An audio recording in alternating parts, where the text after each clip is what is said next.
नमस्कार दोस्तों। संविदा विधि के क्लास में आपका स्वागत है। और इस सीरीज़ में प्रिपरेशन की सीरीज़ में हम लोग चैप्टर 4 पर पहुँचे हैं, जिसमें चैप्टर 4 का जो महत्वपूर्ण सेक्शन है, पहला सेक्शन 37 संविदा के बारे में बताता है कि संविदा के पक्षकारों की बाध्यता, obligation of parties to contract. तो क्या किस तरीके की बाध्यता होती है, इसमें बताया गया है कि कोई भी पक्षकार जिसने संविदा की है या वचन दिया है, तो उसे अपने अपने वचन का, संविदा का पालन करना होगा, जब तक कि विधि के द्वारा उन्हें कोई छूट या माफ़ी नहीं दे दी गई है। यानी हर हाल में संविदा के पक्षकारों को संविदा का पालन करना ही होगा, और जब तक कि विधि के द्वारा उनको कोई छूट या माफ़ी नहीं दे दी गई। तो विधि के द्वारा छूट या माफ़ी कहाँ कहाँ पर दी गई, इसके बारे में भी जान लेते हैं। सेक्शन 36 में, जहाँ पर असंभव घटना का करार हो जाता है, या असंभव कार्य का करार जो सेक्शन 56 में है। सेक्शन 39 में, जहाँ पर पूर्वकालिक संविदा भंग की बात की गई है।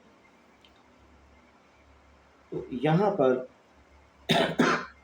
पक्षकार डिस्चार्ज हो जाते हैं अपनी अपनी ड्यूटी से, और उनको संविदा का पालन करने की आवश्यकता नहीं होती है, अन्यथा हर हाल में संविदा का पालन करना होगा। अब पक्षकार में से कोई मर गया अगर, तो फिर संविदा का पालन कौन करेगा? उसके विधिक प्रतिनिधि, और तब तक करने के लिए बाध्य होंगे जब तक कि उसके संबंध में उसके विपरीत कोई संविदा न की गई हो।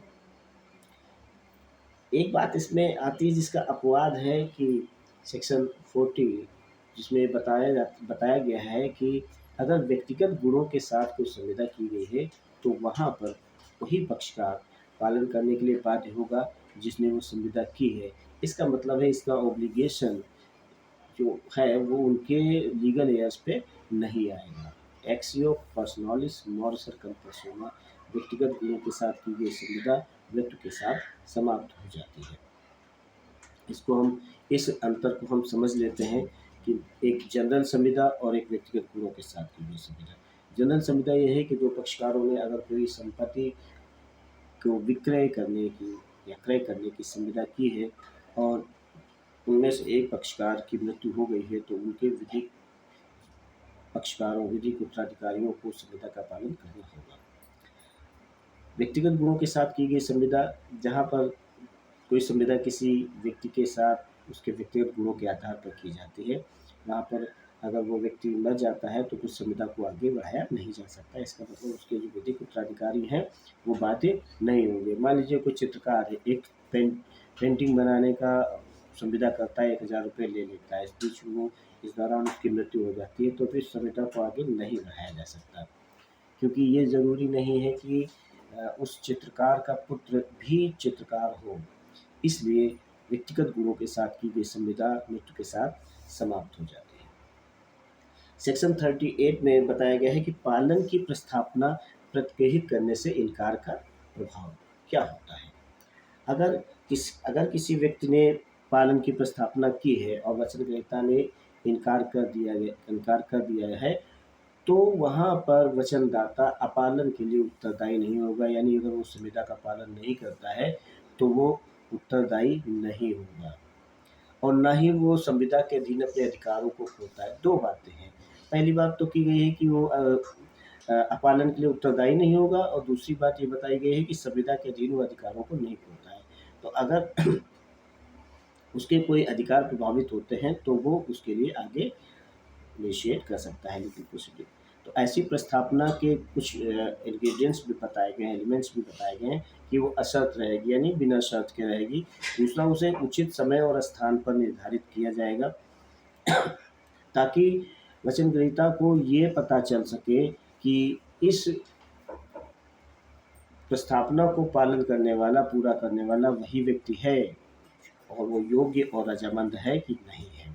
दूसरी बात इसमें जो बताई गई है कि अगर किसी वस्तु को प्रदान करने की, डिलीवर करने की प्रस्तावना की गई है, तो फिर वचनग्रहीता को ये देखने का अवसर मिलेगा कि वो वही वस्तु है जिस चीज़ की प्रस्तावना की गई है, की दूसरी वस्तु है। जब वो इस बात से संतुष्ट हो जाएगा तभी वो उस संविदा को आगे बढ़ा सकेगा। नेक्स्ट सेक्शन बताया गया है कि वचन के पालन से वह पूर्णता इनकार का प्रभाव। जहाँ ये पूर्णकालिक संविदा भंग भी इसको कहते हैं कि जहाँ पर दो पक्षकारों में से कोई एक पक्षकार संविदा के पहले ही, संविदा पूर्ण होने के पहले ही उस संविदा को भंग कर देता है, बीच में ही भंग कर देता है, तो वहाँ पर दूसरे पक्षकार को क्या अंतोष प्राप्त है, क्या विधिक अधिकार प्राप्त हैं, इस बारे में चर्चा की गई है। इसमें अगर एक पक्षकार ने किसी संविदा को पूरा करने से मना कर दिया है या फिर अपने आप को निर्योग्य बना लिया है, यानी वो ऐसा कैपेबल नहीं रहा संविदा का पालन करने से, तो वहाँ पर दूसरा पक्षकार उस संविदा को रद्द कर सकेगा और कंपनसेशन की मांग कर सकेगा, या फिर उस संविदा को वो चालू भी रख सकता है यदि उसने अपनी सहमति मौन तरीके से या अभिव्यक्त तरीके से प्रदान कर दी है, तो चालू भी कर सकता है। इसका एक उदाहरण है कि एक नाट्यगृह में एक गायिका एक संविदा करती है हफ्ते में 6 दिन गाना गाने का, चौथे दिन वो नहीं आती है। अब यहाँ पर समय पूर्व इनकार हो गया, निर्योग्य बना लिया उसने अपने आप को, चौथे दिन नहीं आती है, इससे उस थिएटर के मालिक को काफ़ी नुकसान होता है। 5वें दिन आती है, वो गाना गाने लगती है, मालिक कुछ नहीं कहता और ये इसका मतलब उसने अपनी मौन सहमति दे दी है और उस संविदा को चालू माना जा सकता है। यहाँ पर थिएटर के मालिक के पास एक विकल्प भी उपलब्ध है कि वो उस संविदा का अंत कर दे और कंपनसेशन की मांग करे।